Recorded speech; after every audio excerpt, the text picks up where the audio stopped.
நாம் அடுத்த விஷயத்துக்கு வரும். ஹதீஸினுடைய விஷயம். குர்ஆனோடு மட்டும் அவருடைய வாழ்க்கை சுருங்கிவிடவில்லை அன்புக்குரிய சகோதரர்களே.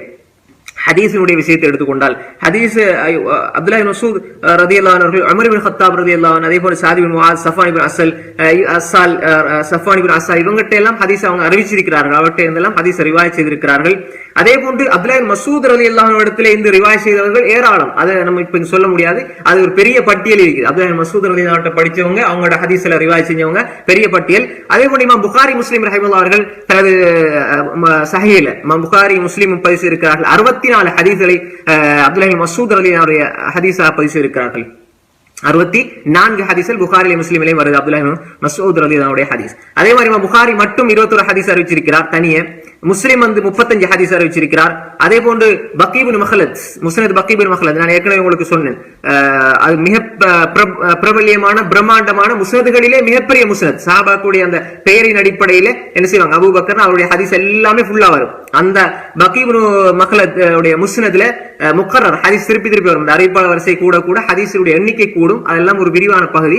அப்படி அந்த முஸ்னத் பக்கீ இப்னு மஹ்லத்ல 840 ஹதீஸை பதிவு செய்திருக்கிறார்கள். அதே போன்றுதான் இமாம் நவவி ரஹ்மத்துல்லாஹி அவர்கள் 842 ஹதீஸ் என்று அவர்கள் ஒரு கணிப்பீடு செய்திருக்கிறார்கள். அதே மாதிரி யஹ்யா இப்னு முயின் அஸ்ஸஹுல் அஸானித், அதாவது அப்துல்லாஹ் இப்னு மஸ்ஊத் ரலியல்லாஹு அன்ஹுடைய அறிவிப்பாளர் வரிசையில மிக அசஹானது, மிக ஆதரவுபூர்வமானது. அப்துல்லாஹ் இப்னு மஸ்ஊத் ரலியல்லாஹு அன்ஹு இடத்துல படித்தவர்கள், அவர்களிடைத்து படித்தவர்கள், அதுபோல அந்த சஹாபாக்களின் தாபீன்கள், அப்படி ஒரு அறிவிப்பாளர் வரிசை வரும்.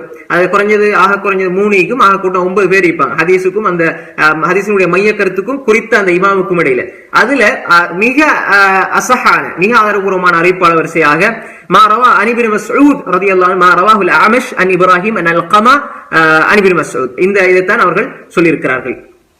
மா ரவாஹுல் அஅமஷ் அன் இப்ராஹிம் அன் அல்கமா அன் இப்னு மஸ்ஊத், இந்த அறிவிப்பாளர் வரிசை மிக ஆதரவுபூர்வமானது என்பதாக மிகப்பெரிய இஸ்லாமிய அறிஞர் யஹ்யா இப்னு மயின் ரஹிமஹுல்லாஹ், இவர் இஸ்லாமிய ஹதீஸ் துறை, அதாவது குறிப்பாக ஜரஹ் வ தஅதீல் சொல்வார்கள், ஆட்களை நியாயப்படுத்துறது, குறை விமர்சனங்கள்ல சுட்டி காட்டுறது, இவர் ஹதீஸ் எடுக்கலுமா இயலாதான்னு சொல்றதுல மிக பாண்டித்யம் பெற்றவர் யஹ்யா இப்னு மயின் ரஹிமஹுல்லாஹ் அவர்கள் சொல்கிறார்கள். இப்படி அவர்களுடைய ஹதீஸுடைய விஷயத்தை நம்ம பார்த்தோம். கிட்டத்தட்ட 840 ஹதீஸ்கள் அவர்கள் வாயிலாக அறிவிக்கப்பட்டிருப்பதை பக்கீ இப்னு மஹ்லத் ரஹிமஹுல்லாஹ் தனது முஸ்னதிலே பதிவாக்கி இருக்கிறார்கள். அதே போலதான் அவர்களுடைய ஃபத்வா, ஃபிக்ஹுடைய விஷயம், குர்ஆன் தஃப்சீர்ல டாப் ஆக முதன்மையானவர். அதே மாதிரி ஹதீஸுடைய விஷயத்துல மிகவும் ஆழ்ந்த புலமை உள்ளவர். ஃபிக்ஹுடைய விஷயத்தில், ஃபத்வா கொடுக்கிற விஷயத்திலையும், அவர்களுடைய ஃபத்வாக்களுடைய விஷயத்திலையும் அலி இப்னு அபி தாலிப் ரலியல்லாஹு சொல்றாங்க, அலமுல் குர்ஆன் வஸ் சுன்னah, குர்ஆன் சுன்னாவினுடைய ஒரு அடையாளம் என்பதாக சொல்லி இருக்கிறார்கள் அலி இப்னு அபி தாலிப் ரலியல்லாஹு. அதனால முஆத் இப்னு ஜபல் ரலியல்லாஹு அன்ஹு அவர்கள் வஃபாத் ஆகின்ற வேளையிலே சொன்னார்கள், அவருடைய மரண தருவாயிலே வசியத்தாக சொன்னாங்க மக்களுக்கு, இல்தமிசு அல் இல்ம இன்த அர்பா, நீங்க 4 பேரிடத்தில் அறிவை தேடிக் கொள்ளுங்கள் என்று சொன்னாங்க. அதுல ஒன்று உவைர் அபி தர்தா, அது மாதிரி சல்மான் அல் ஃபாரிசி, அதே மாதிரி அப்துல்லாஹ் இப்னு மஸ்ஊத், அப்துல்லாஹ் இப்னு ஸலாம், இந்த 4 பேரிடத்தையும் நீங்க அறிவை தேடிக் கொள்ளுங்கள் என்பதாக முஆத் இப்னு ஜபல் ரலியல்லாஹு அன்ஹு அவருடைய மரண வேளையிலே சொல்லியிருக்கிறார்கள். அதே போன்றுதான் அபூ மூஸா அல் அஷ்அரி ரலியல்லாஹு அன்ஹு அவர்களிடத்தில் ஒரு ஃபத்வா கேட்கப்பட்டது, ஃபராயில், அனந்தர சொத்து பங்கீடு சம்பந்தமாக. அப்ப அந்த நேரத்தில் அவருக்கு ஒரு சின்ன தவறு ஏற்பட்டது. அதே போன்று இப்னு மஸ்ஊதோடு அவர்களுக்கு முரண்பாடு ஏற்பட்டது. அப்ப அப்துல்லாஹ் இப்னு மஸ்ஊத் ரலியல்லாஹு அன்ஹு அந்த அறிவை பார்த்து விட்டு சொன்னாங்க, ஃபகால் அபூ மூஸா லா தஸலுனி அன் ஷைஇன் மா தாம ஹாதல் ஹிப்ரு பைனக்கும், இந்த அறிவு ஞானம் கொடுக்கப்பட்ட அற்புதமான ஆளுமை, ஹிப்ர் அறிவு கடல் நாம சொல்லுமே, அது மாதிரி ஹிப்ர்னு சொன்னா மிகப்பெரிய அறிவு ஞானி, எங்களோடு இருக்கின்ற காலம் வரை நீங்க என்னிடத்துல ஒன்றும் நீங்க கேட்காதீங்கன்னு சொல்லி அபூ மூஸா அல்-அஷ்அரி ரலியல்லாஹு அன்ஹு சொன்னாங்க. அதே மாதிரி அல்கமா இப்னு கைஸ் அன்-நஹை ரஹிமஹுல்லாஹ் சொல்றாங்க, அன்னஹு கதிம ஷாம், அல்கமா இப்னு கைஸ் அன்-நஹை ரஹிமஹுல்லாஹ் சொன்னாங்க, அவங்க ஷாமுக்கு வந்தாங்க. ஃபலகி அபூ தர்தா, அபூ தர்தா ரலியல்லாஹு அன்ஹு மிகப்பெரிய ஒரு ஃபகீஹ், மிகப்பெரிய ஒரு அறிஞர் அபூ தர்தா ரலியல்லாஹு அன்ஹு. அப்ப அவங்களை சந்திச்ச பொழுது ஃபஸஅலஹு ஃபகால தஸ்அலூனி, அவரிடத்துல அல்கமா இப்னு கைஸ் நஹை ஷாமுக்கு அபூ தர்தா ரலியல்லாஹு அன்ஹு ஒரு மஸ்அலாவை கேட்கிறாரு.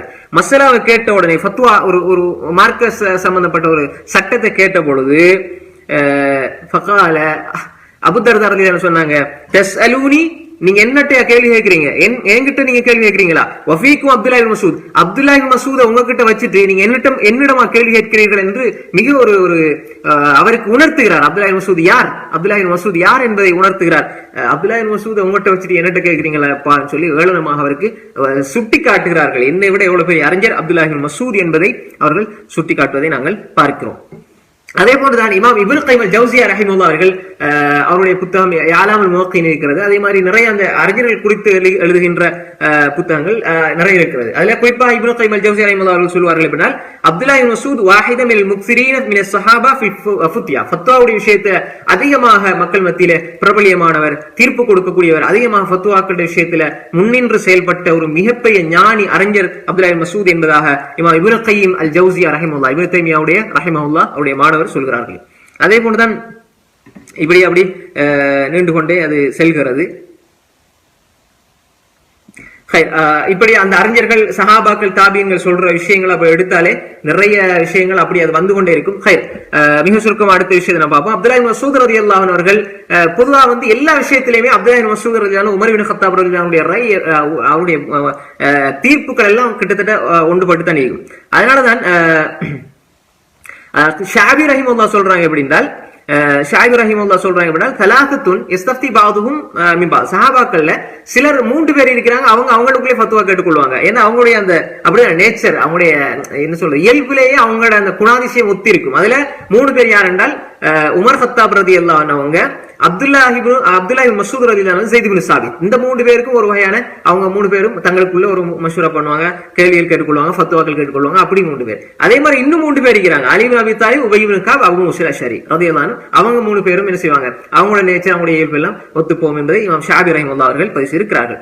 அதே போன்றுதான் அவருடைய ஃபிக்ஹ் கூஃபாவில் இருக்கும்போது அவர்கள் படித்துக் கொடுத்தார்கள். அவர்களுடைய ஃபிக்ஹுடைய விஷயத்தை நம்ம என்ன செய்யலாம், நிறைய விஷயங்களை சுட்டி காட்டலாம். குறிப்பாக மஸ்ரூக் இப்னு அஜீத் ரஹிமஹுல்லாஹ் அவர்கள் சொல்வதை போன்று, நான் அறிஞர்களிலே ரசூல் ஸல்லல்லாஹு அலைஹி வஸல்லம் சஹாபாக்களை நான் 6 பேரை, அதாவது ஷாமத்து அஸ்ஹா முஹம்மது ஸல்லல்லாஹு அலைஹி வஸல்லம் ஃபவஜத்து ஐமஹும், எல்லா சஹாபாக்களையும் உற்று நோக்கி நுகர்ந்து பார்த்த பொழுது அவருடைய எல்லாருடைய ஐமும் 6 பேரிடம் போய் முடிகிறது. ஒன்று அலி, அதே போல உமர் கத்தாப், அலி இப்னு அபி தாலிப், உமர் ரலியல்லாஹு அன்ஹு, அப்துல்லாஹ் இப்னு மஸ்ஊத், ஸைத் இப்னு சாபித், உபய் இப்னு கஅப், அதே போன்று அபூ தர்தா ரலியல்லாஹு அன்ஹு, அதே போன்று உபய் இப்னு கஅப், அபூ தர்தா, அப்துல்லாஹ் இப்னு மஸ்ஊத் ரலியல்லாஹு அன்ஹு அஜ்மஈன்.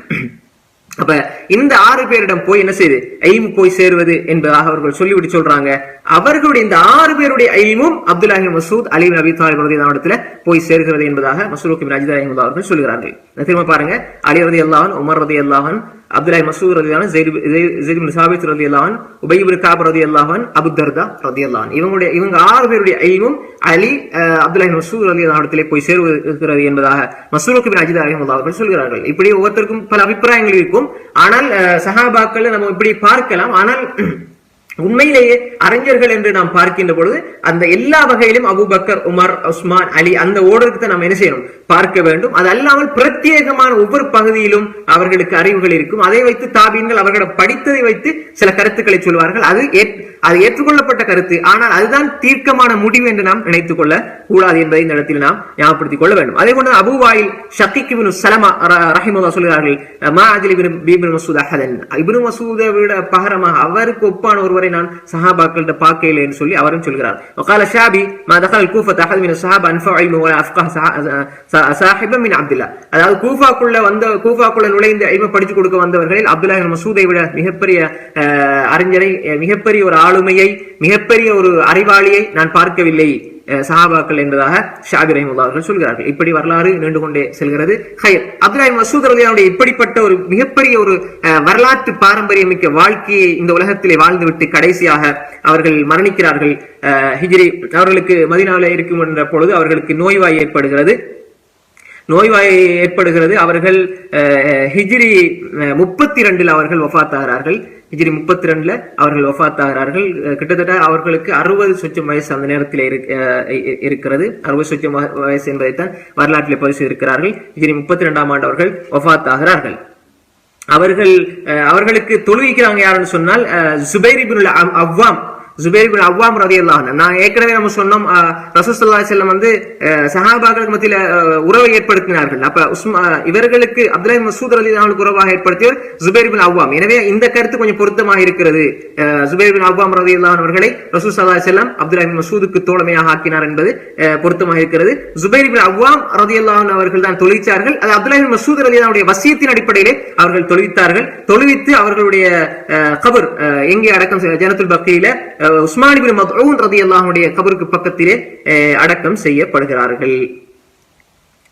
உஸ்மான் இப்னு மத்ஊன் ரலியல்லாஹு அன்ஹுடைய கபருக்கு பக்கத்திலே அவர்கள் அடக்கம் செய்யப்படுகிறார்கள். அன்புக்குரிய சகோதரர்களே, இந்த கண்ணியமிக்க நபித்தோழர் இப்படியே அவர்களுடைய வரலாறுகளை நாம் நீட்டி சொல்லிக்கொண்டே போகலாம். வரலாறுகளிலே இமாம்கள் எழுதி வைத்திருக்கிறார்கள். நான் சொன்னது போன்று, ஏற்கனவே சொன்னது போன்று, தபக்காத்துல் குப்ரா இப்னு சஅத், அல்-இஸாபா ஃபீ தமீஸ் ஸஹாபா, ஹாஃபிஸ் இப்னு ஹஜர் அல்-அஸ்கலானி, அது மாதிரி இமாம் தஹபி சியர் அலாமின் நுபலா, அதே போன்று இப்படி ஹில்யத்துல் அவுலியா அபூ நுஐம் அல்-அஸ்பஹானி ரஹிமஹுல்லாஹ், இமாம் இப்னு அத்தீர் ரஹிமஹுல்லாஹ் சுகுல் காபா, இப்படி இந்த ஹதீஸுடைய அதாவது வரலாற்று நிகழ்வுகளை ஆதாரத்தின் அடிப்படையிலே மௌகூஃபாக, அதாவது அஸராக பதிவு செய்திருப்பதிலே நாம் இந்த நூல்களை நாம் பார்க்கலாம்.